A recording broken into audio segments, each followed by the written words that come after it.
He never lost a single battle. Not once. His enemies feared his name more than death itself. Yet this same man once sworn to destroy Islam would one day become its greatest sword. This is the story of Khalid Ibn Al-Walid. In the heart of the Arabian desert stood Mecca, a city of trade, idols, and power. Among the nobles of Quraysh, one name would rise above the rest: Khalid Ibn Al-Walid, a child born for war. And from his earliest breath, the desert seemed to whisper his destiny. This child was not meant for quiet living. He was meant for war. While other children laughed and played, Khalid trained. His father's wealth gave him horses, his tribe gave him weapons, and the desert gave him harsh lessons. The boy learned to ride before he could grow a beard. He learned to strike with the sword before he could grow strong arms. Every scar on his hands was a mark of pride. Every ride across the dunes a lesson in command. Even as a youth, he was feared. Even as a boy, he was respected. As he grew, Khalid's mastery became legend. He was called the Master of the Horse. His cavalry thundered like storms across the desert. In battle exercises, his leadership was unmatched. He understood the mind of war, how men moved, how fear spread, how victory was seized. Quraysh saw in him a future general, a commander who could shape history. And Khalid believed it too. The battlefield was his destiny. The sword was his companion. War was his language. But then came a voice that challenged everything. Muhammad, from the tribe of Quraysh itself, called his people to abandon idols and worship one God alone. The nobles laughed, the leaders raged, and the Quraysh saw this new faith as a threat to their power.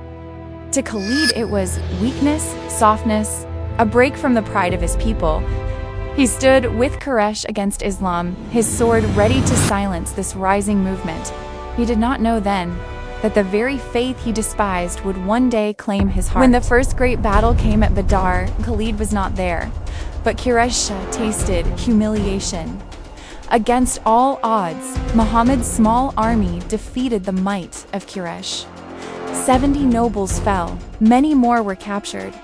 The desert whispered a new truth. This was no ordinary struggle. To Khalid, the sting of defeat was personal.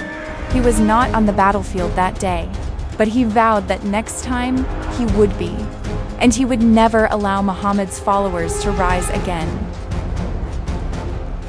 The Quraysh would not accept defeat. They marched again, this time to Uhud, and at the head of the cavalry rode Khalid ibn Al-Walid. His eyes burned with vengeance. His mind sharpened with strategy. He was determined not just to fight Muhammad, but to erase Islam from Arabia. At Uhud, Khalid would unleash the genius of his tactics, and the Muslims would feel his storm for the first time.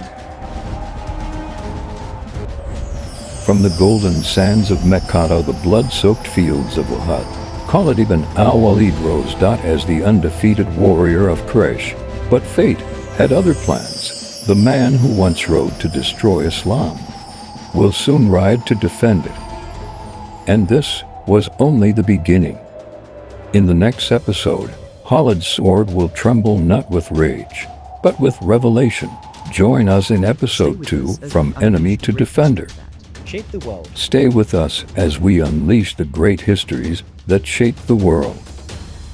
Tell me in the comments section what you know or want to know on this epic history. Khalid ibn Al-Walid, the Sword of Allah. Thanks for watching. Please subscribe, like, comment, and share.